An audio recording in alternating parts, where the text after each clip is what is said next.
오늘 이 말씀을 가지고 지난주에 이어서 예수님을 증언했던 무익한 종들, 하나님 나라에서 무익한 종들이라고 우리가 고백을 하지만 하나님이 얼마나 귀하게 쓰신 종들이었는가라고 하는 메시지를 여러분에게 전하려고 합니다.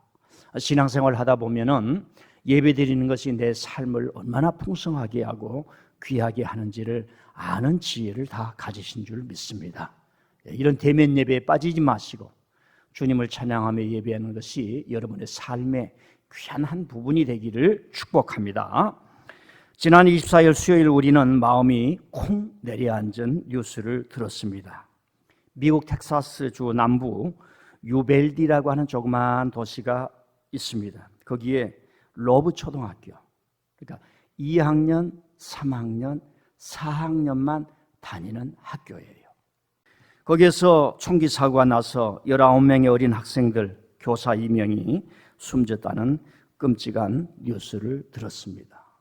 총기를 난사한 이는 18살의 인근 고등학교를 다니는 학생으로 밝혀졌습니다.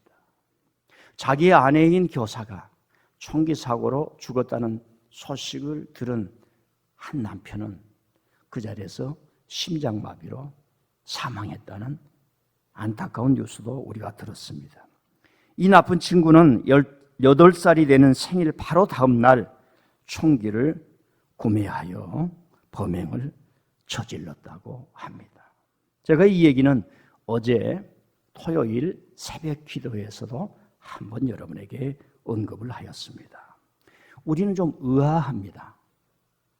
우리나라 얘기는 아니지만 왜 미국은 이런 일이 반복되도록 총기 규제를 만들지 않고 비탄과 고통이 반복되게 할까? 어린아이들을 잃고 오열하며 일생 동안 고통의 기억을 지니고 살아야 할 그 부모님들, 친지들, 그 동네, 이제 그 동네에는 비석이 세워질 겁니다. 아무 날 아무시, 죄 없는 어린아이 몇 명과 선생님들이 이 지역에서 이 비극을 겪었다고, 그 비물을 보는 동네 사람들과 그 이웃 사람들과 가족과 친지들은 그들의 일생이 끝나는 날까지 가슴이 찢어지는 일들이 5.18처럼 계속될 것입니다. 왜 이런 충격이 일어나지 않도록 국가는 일하지 않을까? 이런 생각을 해보는 거예요. 18살의 어린 고등학생이 살인 무기인 군사용 총기를 판 상점은 아무런 죄의식이 없을까? 미국에서 총기 사고로 가족을 잃은 이들이나 부모들은 총기 규제를 위해 사활을 걸고 있지만 미국에는 이제 총기협회라고 하는 전 미국 단체가 있어요. 지금 27일 날 그것도 그 사고 난 텍사스 주에서 전 미국의 총기와 관련된 사람들이 모여서 회의를 한다고 해요. 그 장소에서. 참 희한하게 됐습니다. 이 전 미국 총기협회의 NRA라고 하는 무서운 단체죠. 후원을 받은 권력을 누리는 정치인들은 꼼짝을 안 하는 거예요. 내 자식이 총기 사고로 죽었는데 정치인들의 법을 만들어라. 총기를 없앨 수 없지만은 사가는 사람을 제한해라. 그런 얘기를 사활을 걸고 인생을 얘기하지만 정치인들은 꿈쩍도 안 한다는 겁니다. 좀 답답하고 의아한 질문을 계속해 봅니다. 왜 미국 교회는 전국적으로 일어나 어린아이들이 무차별 총기 난사로 희생되는 일을 중단시키는 행동을 하지 않을까?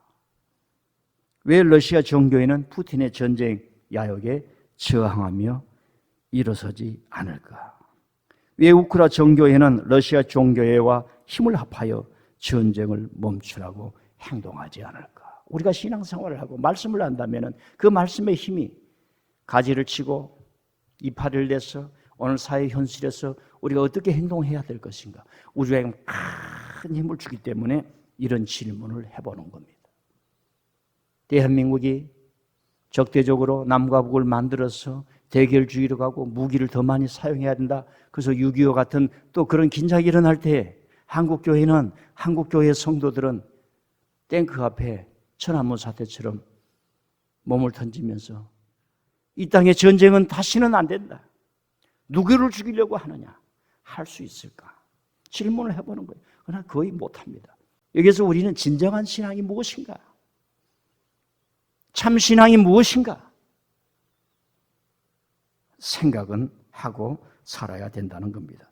자, 지난주에 설교에 저는 예수님께서 제자들이 믿음을 더해 주소서라고 요청한 제자들에게 무익한 종의 비유의 말씀을 전하면서 그 의미를 전했습니다. 예수님이 사람을 실족하게 하지 말라, 사람과 다투지 말라, 싸우지 말라. 이게 참 사실 어렵지 않습니까? 너무 어렵지 않아. 조그만 일에도 우리는 그냥 막 혈압이 오르고 큰 것이 그냥 다투기도 하고, 그래서 이제 질서를 줬는데 사실 그것을 우리가 지키지 못하지 않습니까? 실족하게 하지 말라, 사람을 7번 범죄하거든 7번 찾아오면 또 7번 용서하라, 또 겨자씨의 믿음을 배우라, 이 뽕나무가 뽑혀서 바다에 던져라 하여도 그대로 심기어도 그대로 된다는 의지력을 가져라. 이렇게 할 때에 제자들이 이제 믿음을 더하소서 이렇게 외칠 때에 무익한 종의 비유를 예수님이 말씀하셨다는 것을 전했습니다. 성경의 복음서는 인류 역사를 바꾼 위대한 작품입니다. 복음서가 없었다면 예수님의 모든 말씀은 구전으로 바람처럼 허공에 사라졌겠지만, 사복음서 때문에 예수님께서 어떤 말씀, 어떤 행적을 하셨는가를 알 수가 있습니다. 이 사복음서 저와 여러분이 다 아시죠? 마태, 마가, 누가, 요한. 여러분, 글을 쓴다는 게 사실 어렵습니다. 생각을 글이란 기호로 표현해서 그 기호 속에 의미가 담기게 하는 이 글이라고 하는 게 그렇게 어려워요. 그래서 사회는 신춘문예나 출판사를 통해서 끊임없이 저 여러분의 생각과 정신과 영성을 강하게 하기 위해서 이 작가들을 배출시켜야 됩니다. 그런데 2000년 전 생각을 해보세요. 책도 없었고 출판사도 없었는데 오늘 우리가 요한복음을, 누가복음을 처음 읽는데 이 글이 얼마나 살아있고 얼마나 아름다운지. 이 사람들이 글의 습작을 배웠겠습니까? 어디 문학 학교를 들어갔겠습니까? 그래서 우리는 놀라게 하는 거예요. 그래서 우리 눈이 띄어진 겁니다. 이봐라. 어떻게 글이 이렇게 되지? 여러분, 빠칭코의 첫 문장이 무엇인지 아십니까? 빠칭코가 지금 이렇게 많은 사람들에게 알려지고 있습니다. 제가 정확한 건 모르겠지만 의미는 이렇습니다. 역사는 우리를 엉클어지게 만들었단 말이에요. 일본의 제국의 침략, 조선징, 짓밟고 인간의 삶을 무너뜨렸다는 얘기예요. 이제 그 후에 우리는 그래도 괜찮다 이거예요. 살아야 된다 이거예요. 사는 길이 있다 이거예요. 이 고통을 듣고 일어난 순자의 얘기를 들어보라. 선자의 얘기를 들어보라. 순자가 아니라 선자, 그 주인공이 선자. 선지자의 준말 선자. 그 작가의 아버지가 지금 뉴욕에서 이제 장로님으로 봉적을 하고 계시지. 역사는 우리를 망쳤지만 그래도 우리는 괜찮아. 살 힘, 치료할 힘, 일어날 힘. 이 복음서라고 하는 게 예수님이 어떤 말씀하셔서 우리를 살려주셨는가? 복음서를 통해 예수님께서 어떤 행적을 하셨는가? 그분을 바라보게 하고 그분을 믿게 하고 2000년에 들었던 그 말씀을 지금 이 성경을 통해서 다시 듣게 해주는 그런 일을 복음서 기자들이 했다는 얘기예요. 즉 예수님의 증언자가 되었다는 거예요. 그들이 얼마나 세상에서 무익한 자라고 손가락질을 받았고 당시에 예수님을 따르면 핍박을 받고 박해를 받고, 여러분요, 대한민국에서 의를 위해서 살다가 돌아가신 분들이 많이 있습니다. 전봉준이 그렇고 어떤 정치인도 그렇고 그런 사람들을 추구하고 따라간다면 많은 사람이 박수를 할까요? 지금은 조금 시대가 나아져서 이해를 하지만 얼마 전까지만 해도 그러지 못한 사회였습니다. 지금은 좀 괜찮지만은 목사한테 시집 간다면 많은 부모님들이 다 말렸습니다. 저도 장인어른이 절대로 안 주다가 어쩌다가 이렇게 틈새를 노려가지고 우세두세 하는 그 가운데 이렇게 살고 있습니다. 여러분, 마태가 누굽니까? 무익한 종 세리였어요. 세리. 세금 거두는 세리. 돈 받아가는 세리. 돈을 안 내려고 하는데 돈을 가져가 봐요. 얼마나 사람들이 분노하겠습니까? 마가.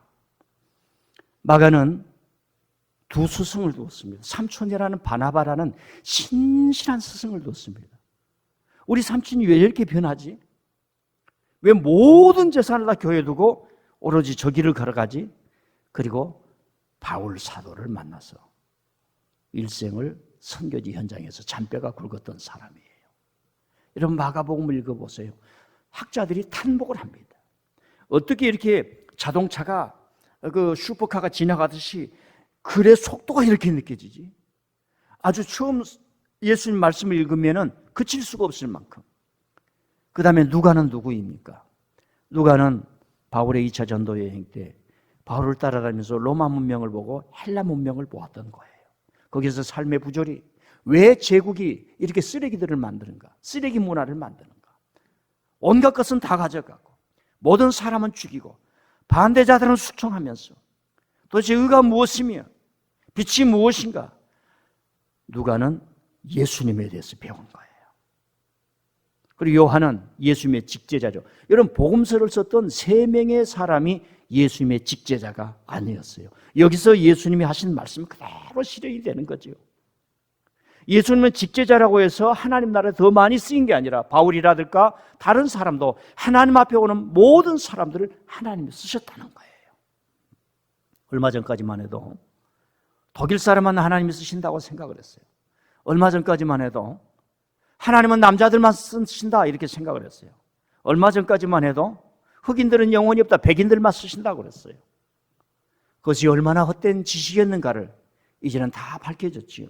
저와 여러분은 이처럼 진실이 무엇인지가 다 밝혀진 대낮에 살고 있다는 것이 얼마나 저와 여러분의 마음이 기뻐할 수 있고 의미를 찾을 수 있고 힘들고 외로울 때도 내가 사는 세상이 앞선 사람들의 순교와 고통과 그런 아름다운 사회를 만들기 위해서 얼마나 수고했는가, 그것 때문에 내가 이렇게 누리고 있구나, 이 교회에서 이렇게 신앙생활을 하고 있구나, 우리는 감격할 수 있고 찬양할 수 있습니다. 그럼 우리는 질문할 수 있습니다. 왜 이 사람들은 예수님을 이렇게 증언하려고 했을까? 도대체 왜 일생 동안 이렇게 증언하려고 했을까? 여러분 글이 없던 시대에, 종이가 없던 시대에, 출판사가 없던 시대에 누가 보면 첫 마디가 그렇습니다. 우리 중에 이루어진 사실에 대하여 처음부터 목격자의 말씀이 일꾼된 자들이 전하해 준 그대로 내력을 저술하고 요거 붓을 든 사람이 많은지라. 여러분들이 여러분의 일생을 글로 적은다면 뭐라고 적겠습니까? 빠친코는 이렇게 말합니다. 역사는 우리를 망쳐놓았으나 우리는 그래도 괜찮다. 다시 살아야겠다는 거예요. 사람의 생명보다 더 중요한 것이 없지요. 마태, 마가, 누가, 요한 이 복음서들, 무익한 종들이 하나님 앞에서 했던 이들은 왜 예수님을 증언하려고 했을까? 여러분들은 누구를 전해주고 사십니까? 여러분 속에 무엇이 들어있습니까? 여러분의 생각 속에, 마음 속에 무엇이 들어있습니까? 자, 성경을 한번 우리 영상을 보면서 찾아보겠습니다. 다시 한번 누가복음 1장 1절 이하를 올려주세요. 시작. 우리 중에 이루어진 사실에 대하여 처음부터 목격자와 말씀의 일꾼된 자들이 전하여 준 그대로 내력을 저술하려고 붓을 든 사람이 많은지라. 그 모든 일을 근원부터 자세히 미루어 살핀 나도 데오빌로 각하에게 차례대로 써보내는 것이 좋은 줄 알았느니 이는 각하가 알고 있는 바를 더 확실하게 하려 함이로다. 예수님에 대한 증언, 그 누군가의 대상에 대한 것이 있을 때에 열정이 꽉 솟아나는 거죠. 여러분이 살아가는 인생 속에 예수님에 대한 대상이 있으면 내가 그분의 말씀을 배워야지 하는 의욕이 쫙 살아난 거예요. 저는 청년 때 흐리멍텅했어요. 갈 길이 없는 거예요. 동서남북이 막혔어요. 근데 후에 내가 좀 공부를 해서 교회를 섬겨야지, 그 교회란 대상이 생겼어요. 얼마나 석두가 뭐예요? 돌머리. 석이란 말 돌석. 저는 돌머리예요. 돌머리. 피아노를 쳐봤어요. 풍금을 쳐봤어요. 농구공을 만져봤어요. 축구공을 만져봤어요. 축구공. 돼지 오줌볼을 눌러서 이렇게 발로 찼던 어렸을 때 축구공을 본 적, 야구공은 본 적도 없고, 여러분 야구 모자도 써봤지만은 저는 야구 모자를 쓴 적이 이게 30살이 넘어서 야구 모자 캡을 써봤어요. 그런데 교회란 데서 내가 교회에 가서 다음에 훗날 예수님을 증언하고 설교를 하고 목사가 될래야지. 그러니까 열정이 싹 불이 솟아나는 거예요. 여러분도 하나님 내 삶의 대상이 무엇입니까? 예수님입니다. 교회입니다. 이걸 통해서 동서남북에 하나님 우리 선조들이 신앙의 선배들이 보여줬던 그 예수님의 증언된 일을 살고 싶습니다 하면 열정이 싹 솟아나는 거예요. 죽었던 사람도 살아납니다. 병도 떠나갈 줄 믿습니다. 하나님 내가 살아야 할 유일한 이유는 주님의 영광을 위해 살겠습니다. 살려주십시오. 살아나는 거예요. 또 다시 한번요. 우리 마태복음 28장 시작. 그러므로 너희는 가서 모든 민족을 제자로 삼아 아버지와 아들과 성령의 이름으로 세례를 베풀고 내가 너희에게 분부한 모든 것을 가르쳐 지키게 하라. 볼지어다 내가 세상 끝날까지 너희와 항상 함께 있으리라. 증인이 된다는 거예요. 예수님을 전한다는 거예요. 우선 하나 더 읽고 설명을 하겠습니다. 사도행전 1장 8절 말씀 시작. 오직 성령이 너희에게 임하시면 너희가 권능을 받고 예루살렘과 온 유대와 사마리아와 땅끝까지 이르러 내 증인이 되리라 하시니라. 자, 이 세 가지 말씀의 공통점을 거꾸로 뒤집어서 보면 왜 이렇게 예수님의 증언자들이 많지? 왜 이렇게 예수님의 증언자들이 많지? 마태, 마가, 누가, 요한이 생각을 한 겁니다. 맞아! 이렇게 무익한 자들로서 손가락질 받지만 박해를 받지만 로마에 대해서 별 볼 일 없는 사람이라고 말을 하지만 왜 이렇게 예수님을 드러내려고 하지? 맞아, 예수님이 증인되라고 하였어. 이걸 찾아냈던 겁니다. 거꾸로 생각하면 왜 이렇게 증언자가 지금 전 세계에 예수님의 사랑을 전하는 사람들이 얼마나 많은지. 예수님을 만나도 변하지만 인격적인 궁극적인 생각을 하게 되어 있어요. 자, 이 모든 말씀을 보면 왜 이렇게 증언자들이 많지? 민들레 교회 저와 여러분도 예수님의 증언자이신 줄 믿습니다. 자, 그러면 이렇게 묻는 거예요. 왜 이 사람들이 예수님을 증언하려고 했는가? 예수님은 생명을 살리는 진리이기 때문에 그렇습니다. 저와 여러분이 똑같지만, 세상 사람은 똑같지만 내 안에는 하나님이 주신 구원의 생명, 영원한 생명, 하나님의 생명이 내 속에 있다. 그 생각이 지식으로, 그 생각이 일로, 그 생각이 잡으로, 그 생명력이 여러분을 살아가는 에너지로, 그 생명력이 여러분의 질병을 치료하는 치료의 광선으로, 그 주님이 하나님이 주신 이 하나님 아버지의 사랑의 생명, 구원의 생명이 여러분의 삶의 요소에 작용하게. 그래서 이 사람들은 맞아, 내가 새 사람이 되었네, 내가 새 피조물이 되었네, 내 피조물. 근데 그 사람들이 겪은 이상한 게 있어요. 큰일 났네, 내 안에 뭐가 있네, 내 안에 하나님의 영, 예수님의 영이 있네. 이걸 경험한 거예요. 그래서 사도행전에 성령이 너희들과 함께 있느니라 말씀하는 겁니다. 신앙생활을 하지 않으면 내 안에 성령이 있는지도 몰라요. 성령은 믿지 않는 사람에게도 역사하는 줄 믿습니다. 아직 모를 뿐이에요. 그래서 우리가 초대를 하는 겁니다. 자, 시간이 가니까 제가 좀 약하겠습니다. 사람에게는요, 누구나 다 욕망의 힘이 있어요. 근데 그 욕망의 힘이 뭔지를 몰라요. 자, 우선 그 힘이 무엇인가? 전도서 3장 11절 시작. 하나님이 모든 것을 지으시되 때를 따라 아름답게 하셨고 또 사람들에게는 영원을 사모하는 마음을 주셨느니라. 그러나 하나님이 하시는 일의 시종을 사람으로 측량할 수 없게 하셨도다. 이상하게 호랑이는 배가 부르면 잠을 잡니다. 짐승들은 배가 부르면 잠을 자게 되어 있어요. 근데 사람만은 그러지를 않아요. 뭔가를 자꾸 추구해요. 또 한 말씀 마태복음 22장 시작. 예수님께서 이르시되 내 마음을 다하고 목숨을 다하고 뜻을 다하여 주 너의 하나님을 사랑하라 하셨으니 이것이 크고 첫째 되는 계명이요 둘째도 그와 같은 내 이웃을 내 자신같이 사랑하라 하셨으니. 이상이 내 마음을 다 하고 싶은 거예요. 우리가 살다 보면 여러분에게 잘해준 사람 뭔가를 막 해주고 싶잖아요. 자식이 말을 주면 내 집도 다 주고 싶잖아요. 근데 안 주잖아요. 주면 안 돼요. 요즘은 마음만 가지시길 바랍니다. 다 주고 싶은 거예요. 여러분, 하나님은 그런 존재예요. 그래서 하나님은 우리에게 오셔서 영생을 주시고 구원을 주시고 내가 사랑하고 사랑한 따라 사랑하면 너가 무거운 짐을 졌구나, 너가 그런 어려운 점을 졌구나, 그럴만하지, 너 엄마하고 다퉜구나, 아빠하고 다퉜구나. 선생님하고 다퉜구나. 사장님하고 다퉜구나. 사장, 그 김과장하고 다퉜구나. 모든 걸 다 잃어버렸구나. 도박하다가 다 잃어버렸구나. 몸은 엉망진창이 되었구나. 수고하고 무거운 짐을 졌구나. 내가 다시 살려주마. 내가 다시 살려주마.